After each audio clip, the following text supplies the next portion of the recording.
one day I walked into a mall and 5 minutes later I start hearing like loud bangs. Turned out to be gunshots, and I can hear someone saying Al-Shabaab. So Al-Shabaab is one of the terrorist groups in Somalia. And I was like, shit, I'm in the middle of a terrorist attack. Within like 2 or 3 seconds later, I see a grenade just like hit next to me. A few seconds later, it blew. I didn't know how much blood I was losing. And I was there for like 6 hours. And I was just like, hey, mom, dad, I'm saying my goodbyes to you guys. I may never make it back. I woke up in the surgery room and I realized like, oh, this was real. And like I have blood pumping in my body. And the good thing is like I made it out. Facing the attack wasn't the big challenge, but it was recovery. When this happened, I was like, I want to take my life seriously. I want to make sure I make most use out of my life.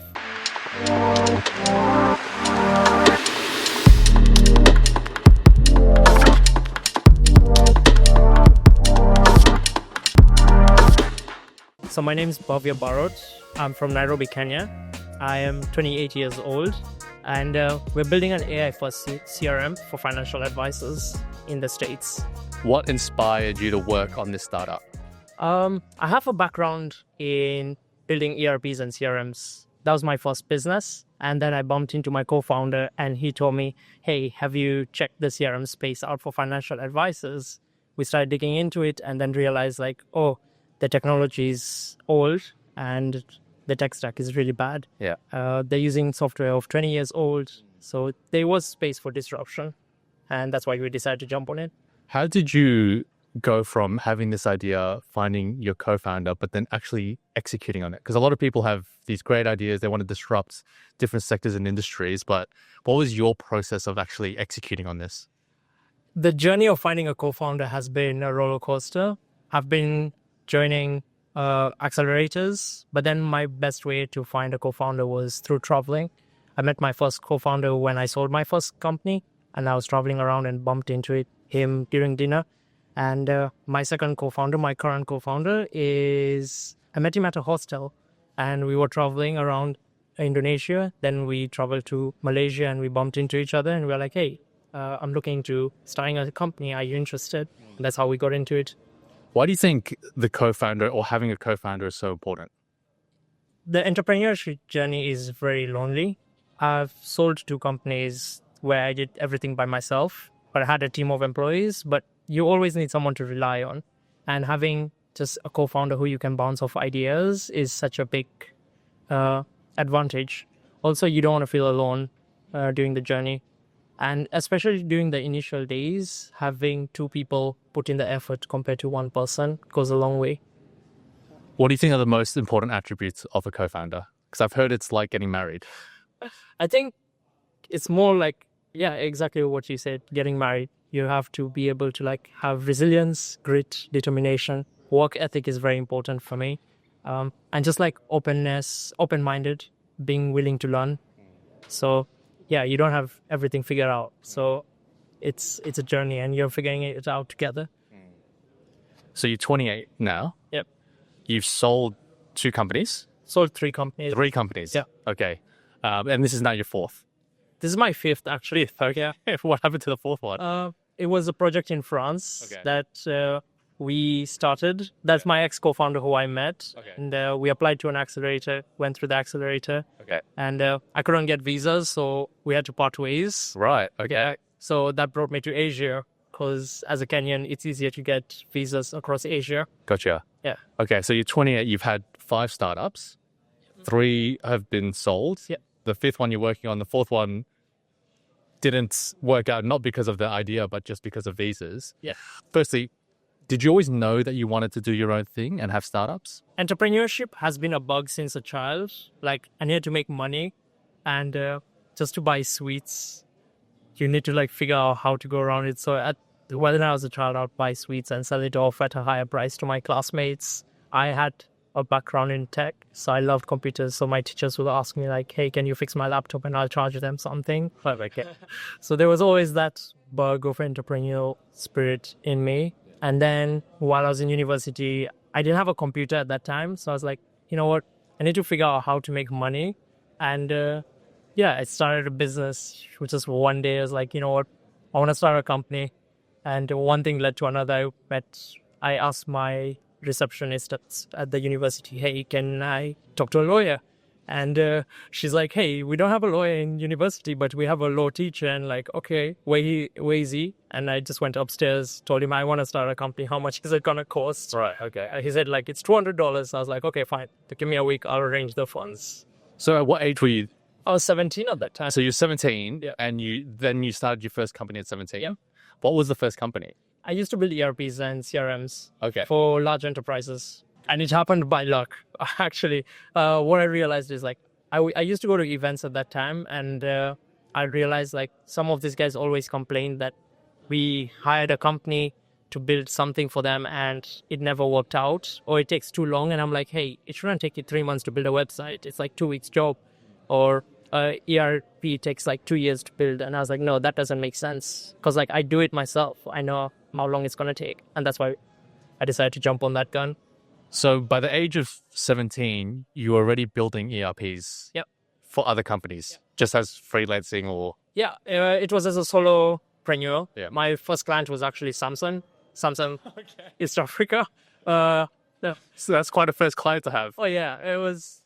Yeah, I remember the first day when they said, come to my office. I was like, okay, I'll come to your office. I'm 17 years old. I'm wearing like a football jersey, walked in. I showed them like a prototype of what I built. And by the time I walked out, I was like, okay, we love the project. And I had like a good contract from them. Wow. Okay. So what were you studying at the time? So you're in university. What are you studying? Computer science. Okay. So that makes sense with the computer science. How did you teach yourself this before? Because 17, you've just gone into university. Yeah. So you've already taught yourself ERP and Yeah. CRMs Yes. previously. So in high school, I used to code a bit. I think it's because of my dad. I think he saw the passion in me with computers, and he got me a computer, and I just like started writing things in a computer. And then in high school, I started learning like HTML, CSS, JavaScript, and I saw like, hey, whatever I can think of, I can make it, and just started deep diving on it further. So I started making like calculators, games, antiviruses, just like random weird shit. Yes, like most teenagers do that, in their spare time. Your first client is Samsung? Yep. And so what was the first company's name? BioCard. BioCard? Yep. So then what happened after that? You're 17, you start this business, you pay $200, you talk to the law professor. Yeah. He set me up a company. Then my dad told me, hey, you have a company, you need to figure out how to make money off it. And I was like, okay. 2 months down the line, I was like, okay, I need to go to places where I can meet people to get business out. And I'll just like rock up to an event and just like listen to people where they're from. And this guy who I bumped into was from Samsung. And he told me like, hey, come over to my office on Monday. And he just rocked up. So that set a good path, because once I had Samsung in my portfolio, I decided like, let me aim high and target all the big corporates in my country. So if we go to the top 100 companies, what I started doing is like DMing the CEOs and told them like, hey, Samsung's on my portfolio. I'd love to work with you. And many CEOs started responding back, and they're like, hey, yeah, this is my IT guy, or come see me at this time. And it set a good trajectory there. So I worked with 100 to 150 clients throughout the journey, had 20 to 30 employees by the time I sold the company. It was a journey of mistakes, lessons learned. So hold on, you're 17, 18 managing? Yeah, no, at that time my first year was as a solopreneur. Yes. I tried to get contractors, and it was a bit of a pain because you're paying them, the work is not up to expectations. Someone needs to go and get business. So I thought like, let me go get the business and I can have contractors. It turned out to be a disaster. So what I ended up doing was like hiring my classmates. And that worked out. In university, you're hiring them. So you're 18-ish at this point? Yeah, at 18, I was hiring my classmates to like do jobs for me. As full-time employees or... Really? Okay. Yeah. And then, so you started at 17, 18. What age did you sell that first company? 24. Okay, so you worked on it for about 6, 7 years. 6, 7 years. What was that like, building such a big company at such a young age? I think one of the big lessons learned was like having mentors. I didn't have mentors, so it's like learning from the school of hard knocks. Yeah. So you're figuring out what the hell is an invoice, what's an LPO, because you don't go to business school. I didn't go to business school. It's just like, okay, I have to figure out all the business terminology, when to file taxes, what not to do in the books. So it was a journey. Hiring your first employee, what mistakes you make, and who to hire, how to hire. Where, before you found your mentors, where did you learn all that? Was that literally just trial and error, or did you YouTube? Did you read books? Right. So my thinking was I already had like some big CEOs as my portfolio. So I would have meetings with them. And then in the meeting, I'll ask them like, hey, I'm going through this issue. Can you help me solve it? And they will give me advice. Or I'll just like look at scenarios, how they dealt with it, because they're the best people I can like get knowledge from. And are you able to say which are the big companies you worked for? So this is still in Kenya, right? Yeah. Yeah. Which other East African companies you worked for? Yeah. So some are like Chandaria Industries. So it's like the largest tissue manufacturing company in Kenya. Kenbro Industries. Kenbro is like the biggest, what do you call it, tiles? Okay. Flooring tiles, roofing sheets manufacturing in Kenya. The other one is, can I give Lakshman by Construction? They're the biggest construction company in Kenya. So you went big. Yeah. You went for the high end. Yeah. Like I've worked with the biggest manufacturing company that does cement manufacturing, biggest steel factory manufacturing. So it was like, targeting that kind of niche. How did you deal with did you ever feel a sense of fear or imposter syndrome being so young and managing not just these big companies, but also now it's a growing team of people and your peers as well? These are your friends and classmates. Not really. I didn't feel that at that time. I feel it right now because like when I look back, it's like, shit, I went through so much. But yeah, at that time, it was like, no, I was just like, you know what, let's just be humble. Because the people who you're interacting with are just normal people. They could be handling 4,000-5,000 people, but you're just the same person, you know?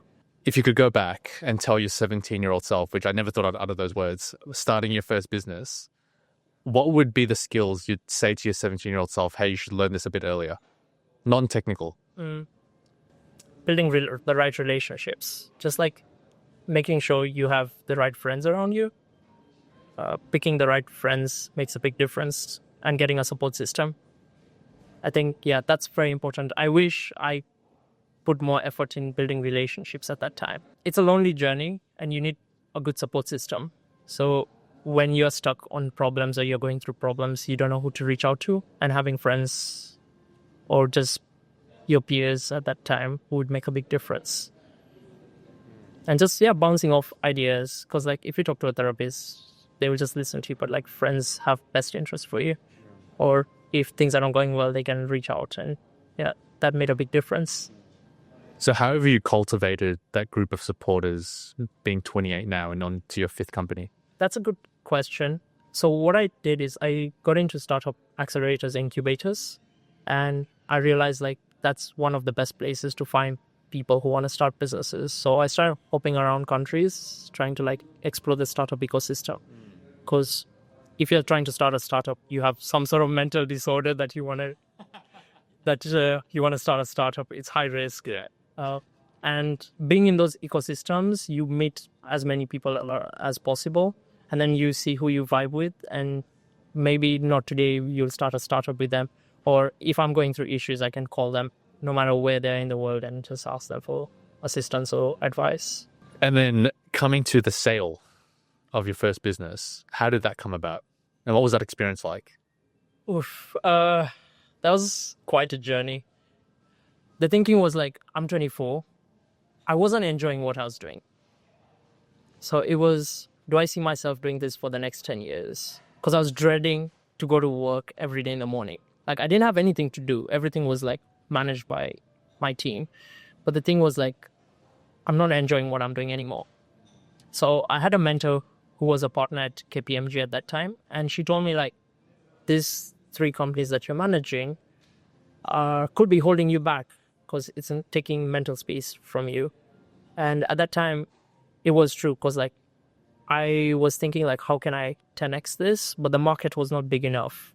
So tried exploring the neighboring countries. And if you're working with the biggest clients, there's nothing bigger you can go. So the thinking was like, okay, I have a company I need to hand over to someone. So start reaching out to competitors, just saying like, okay, is someone willing to take this over? And yeah, fortunately, I was in good relationships with my competitors. So yeah, but one of the big problem was, as the transition phase was going on, it's like you're giving away your baby, and it's a painful process because day by day you don't have anything to do, and you're like, shit, did I just make the worst mistake of my life? Because you put your heart and soul on this, and now it's no longer there. So the first few months were like really hard of that process. And then, of course, the legality was pretty straightforward. The handing over of accounts was straightforward. The handing over of client accounts was a bit of a pain and a challenge, because like clients trust you. They're in shock that why did you make this decision? But at the end of the day, it's your choice, it's your life, and you have to make that decision. Clients still reach out asking for support sometimes, and I'm just like, hey, I've moved on. To this day? Yeah. Really?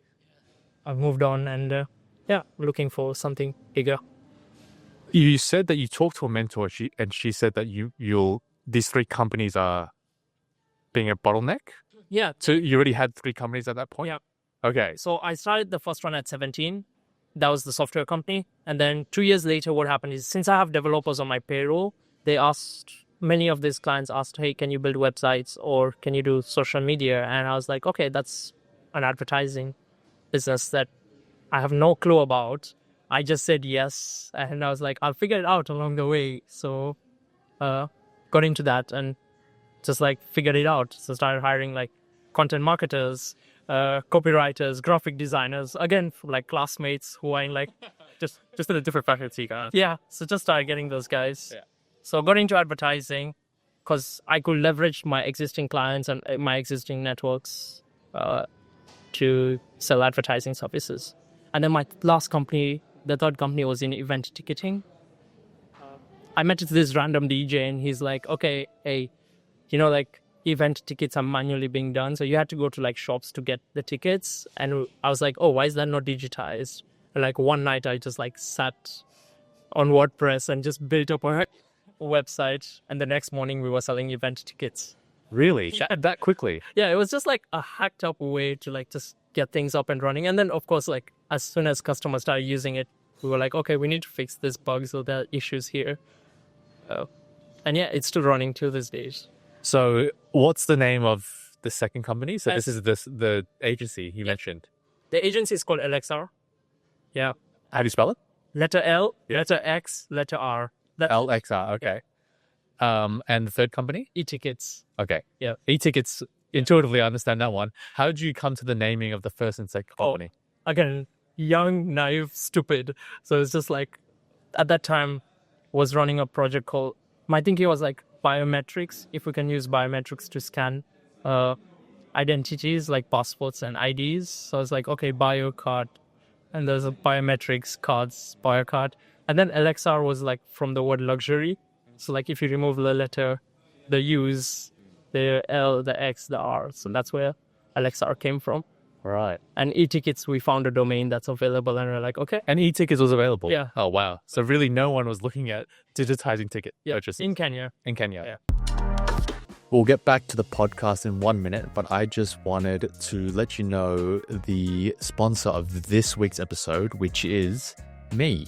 So I've got a free 5-day email course that will help anyone with a 9-to-5 or a beginner solopreneur start and scale their business to $1,000 per month. So you can find the link in the description in this podcast episode.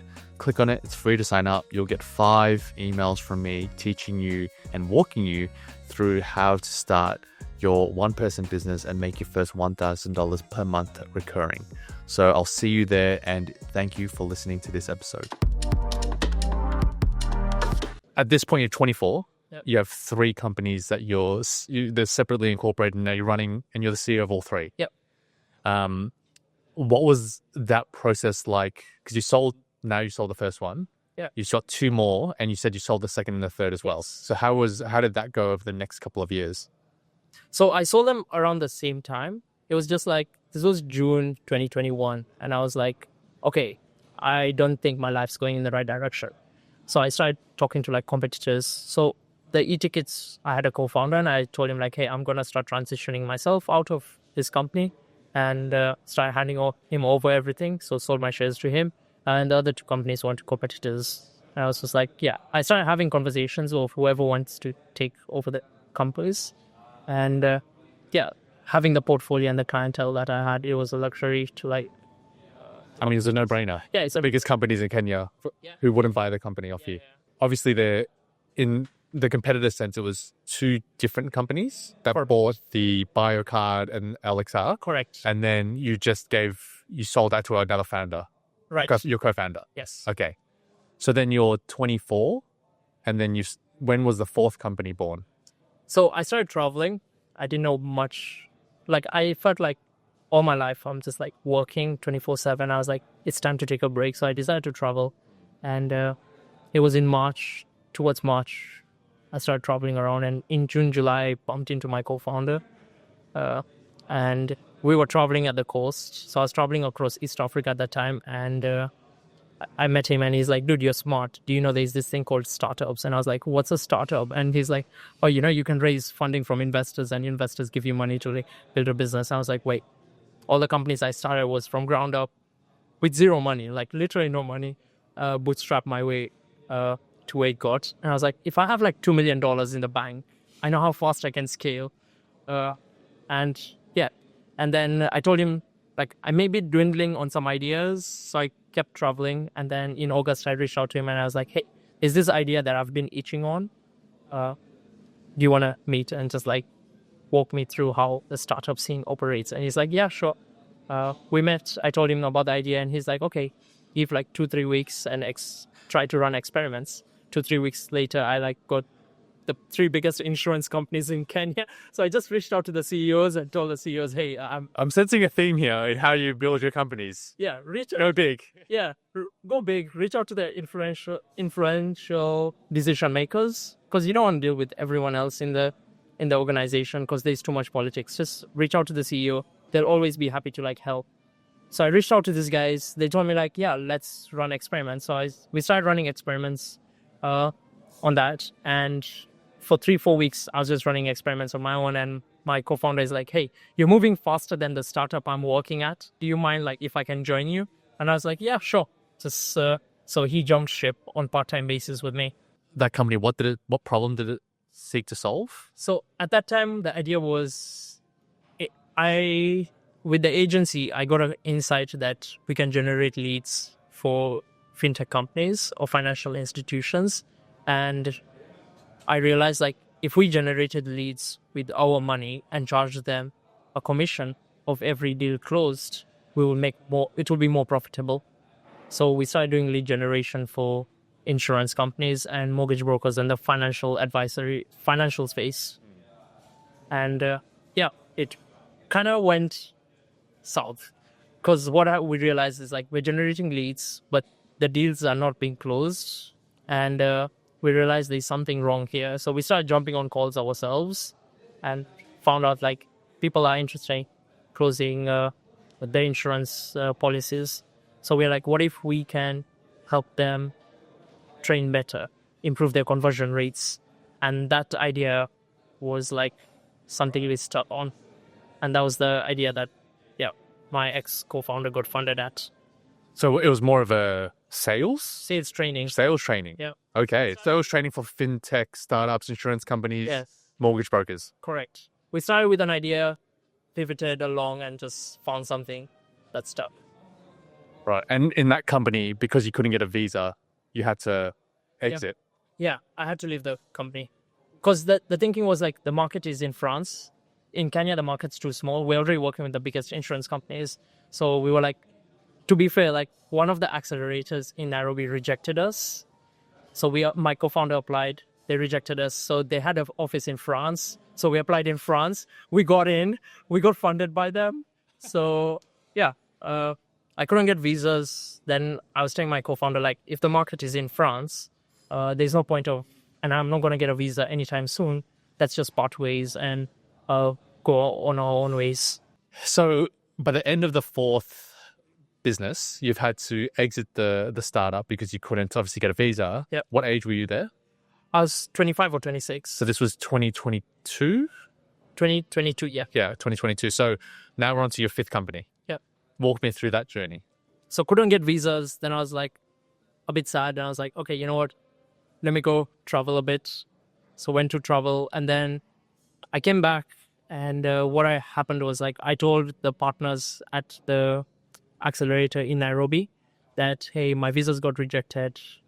Can I use the office space? And they were kind enough to like let me use the office space.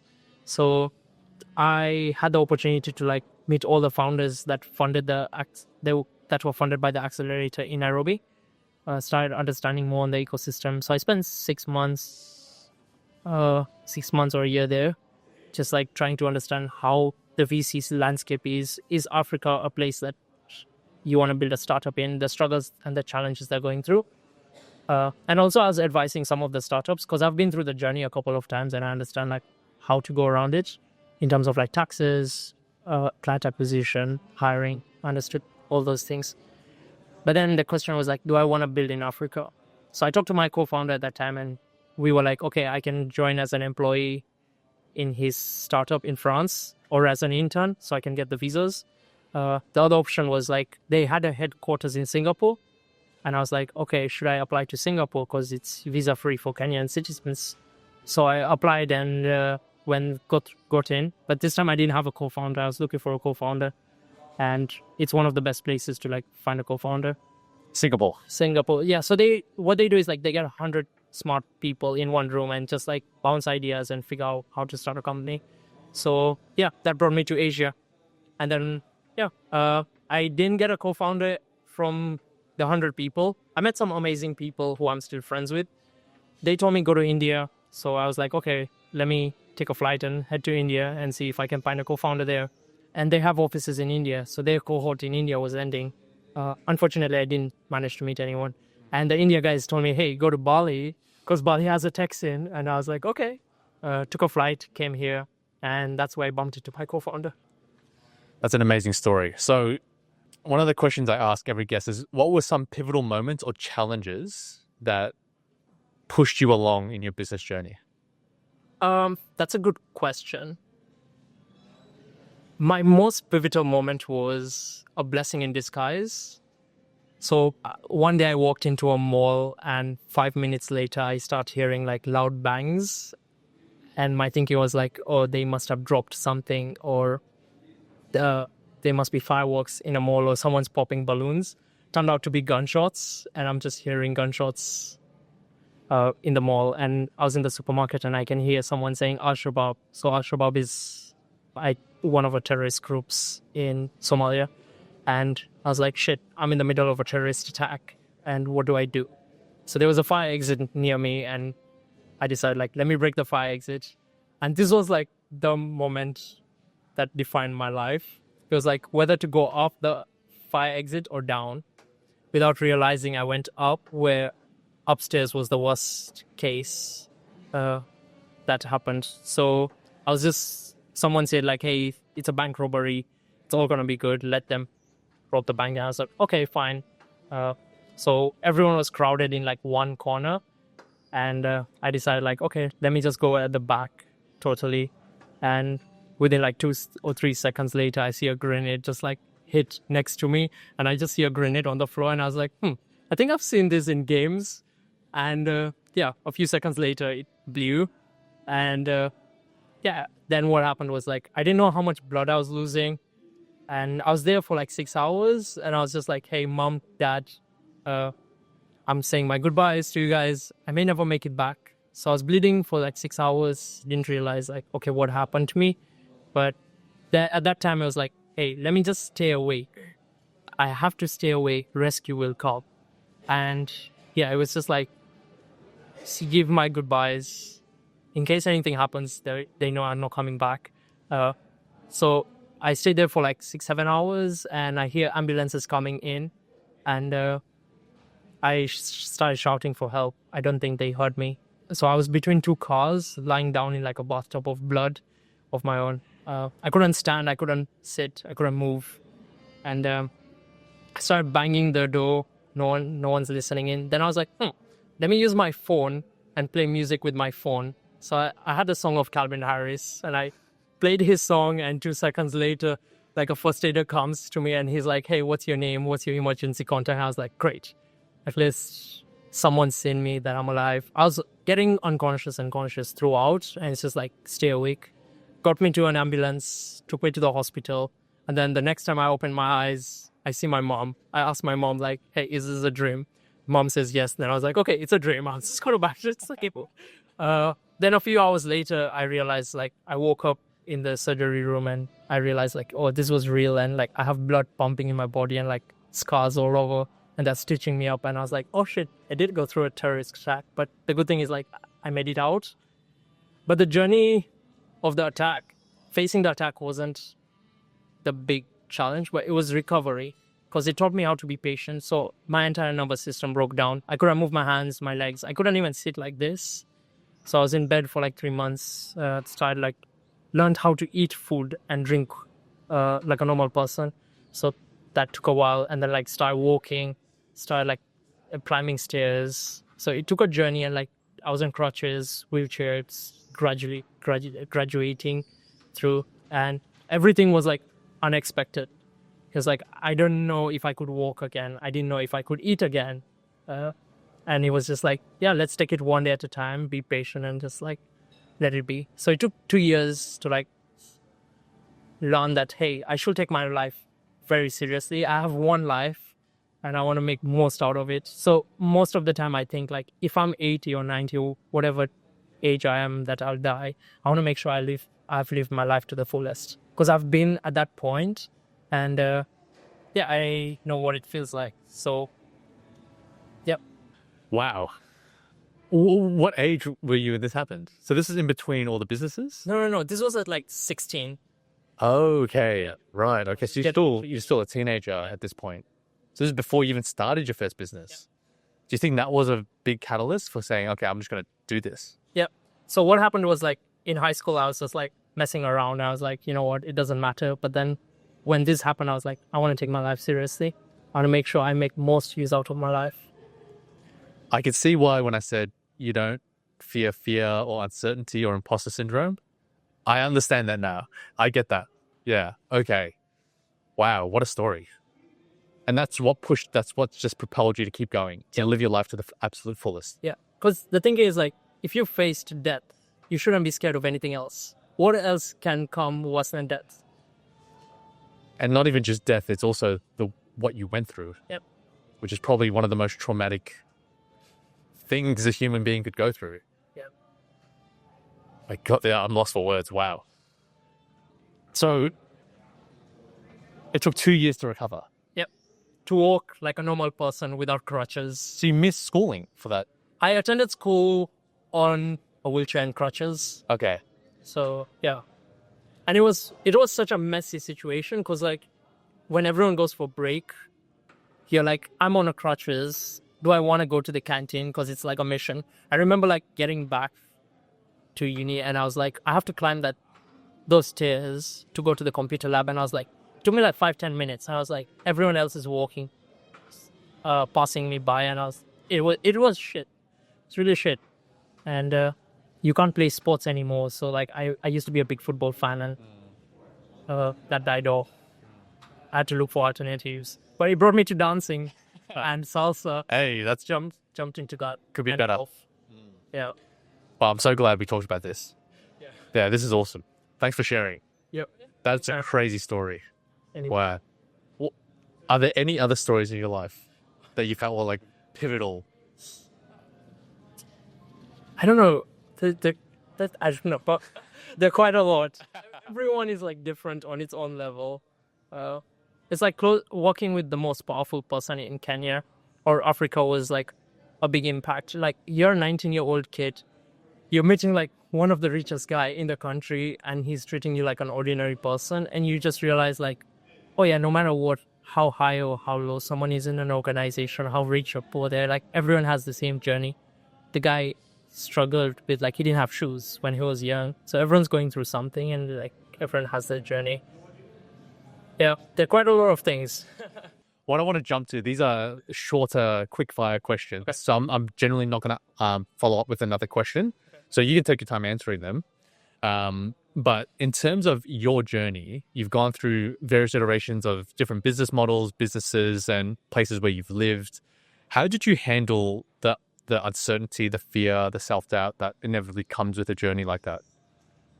To be honest with you, I've never felt the uncertainty. It's more like I love the uncertainty. I thrive under chaos. And always looking forward to like new problems to deal with and fires to deal with.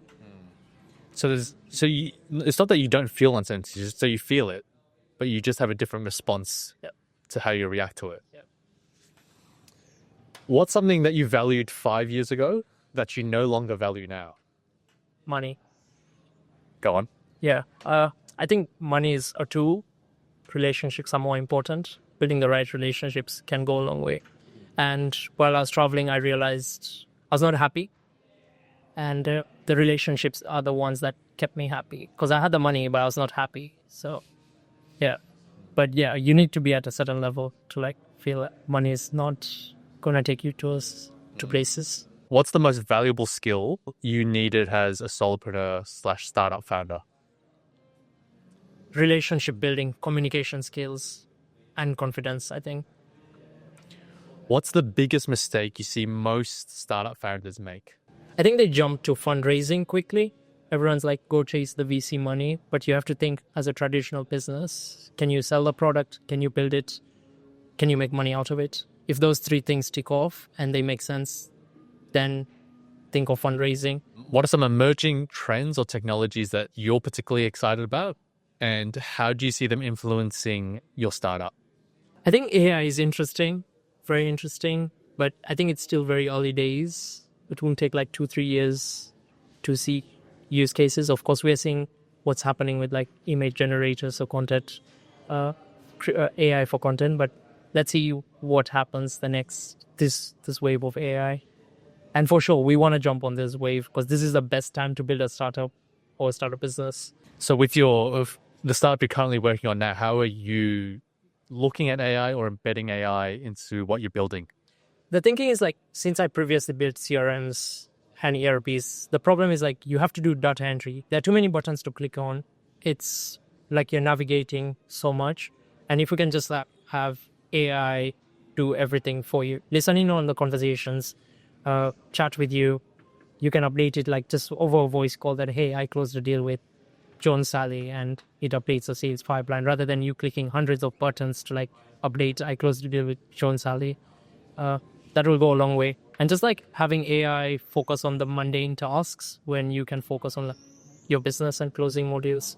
So you're really taking your own advice of that relationship building and just embedding it into a product that you want to scale with AI. What's a big trend in the future of work that you think most people aren't seeing? I think learning new skills is very important because jobs are going to change. And whatever you're doing could be irrelevant within the next 5-10 years. But you need to upskill yourself and find something that would be relevant. What do you think will be the skills that people will need to learn? I have no idea yet. What's interesting is, I think prompt engineering is very interesting. Prompting AI right now could be a good space, but you have to niche down on something. And whatever you're passionate at, have skills on, just double down and see what the next wave is going to be. What advice would you give a startup founder? It's hard. It's so freaking hard. And you just have to keep pushing through it. Just every day wake up 1% a day. That's all it matters. It's going to compound over time. And don't give up. No matter what happens, it's hard. You shouldn't give up. How do you track that 1% a day? How do you know you've shifted something 1% or you've moved 1%? To be fair, we usually don't see the updates on daily basis, but like what I do is like I have 3 tasks a day, 3 big milestones I just need to finish. By the end of the day, those 3 things are accomplished. And then what we realized is like we were applying to YC and we were like, oh shit, in a month we've made so much progress, but every day we are like, we are not progressing fast enough. But then when you look 1 month later, you're like, oh yeah, we've made quite a lot of progress. So sometimes it's like important to just reflect and see how much progress you're making. What advice would you give? I originally had it here as 21-year-old self, but since you've lived a very interesting life, I'm going to say your 17-year-old self who's just starting the first business. I'll come back to relationships. Ensure like you understand how people think, body language, how to communicate with people, how different people have different personalities, understand what their personality is, and make sure like how you can be friends with these people. And everyone's different. Learn to accept them. You mentioned before that when you went to India, people said go to Bali. How long have you been in Bali now? It's been 4 months now. So 4 months on, how are you finding the tech scene or the entrepreneurship scene in Bali, but also across Southeast Asia? When I came to Southeast Asia, the second day I met a VC and he's like, why are you in Southeast Asia? Because the startup ecosystem is not thriving. Everyone's struggling. And he's like, you should be in San Francisco.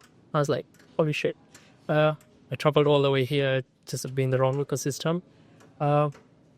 Bali has been interesting. I've been meeting startup founders, but it's still not SF. And everyone here is probably building more of a lifestyle business than a startup. Or they're just like trying to find a co-founder, just like getting started or looking to make a job. And this could be the right place because like everyone here is looking for a co-founder and you can easily find a co-founder, and it worked out well for me. Is there any final message you want to leave with the audience? I think life is beautiful. Just be grateful every day of like things, of just life, having a roof over your head, food on the table, being able to just like sleep. Those small things, we don't appreciate them when except that life is beautiful. And where can people find out more about you and the current startup you're working on? So our startup is called Spaces. You can find it on spacesos.com. We're building an AI-first CRM for financial advisors, and we'll jump into other verticals later on. And you can find me on LinkedIn under Bhavya Barot. Hello, friends, and thank you again for listening to this week's episode of the podcast. If you enjoyed what you heard and got value from the podcast, I would love for you to share it with a friend who also wants to start, grow, and scale their solopreneur business or on their own one-person business journey. And if you could like and subscribe, that would be amazing. Thank you so much, and I will see you next time. Bye.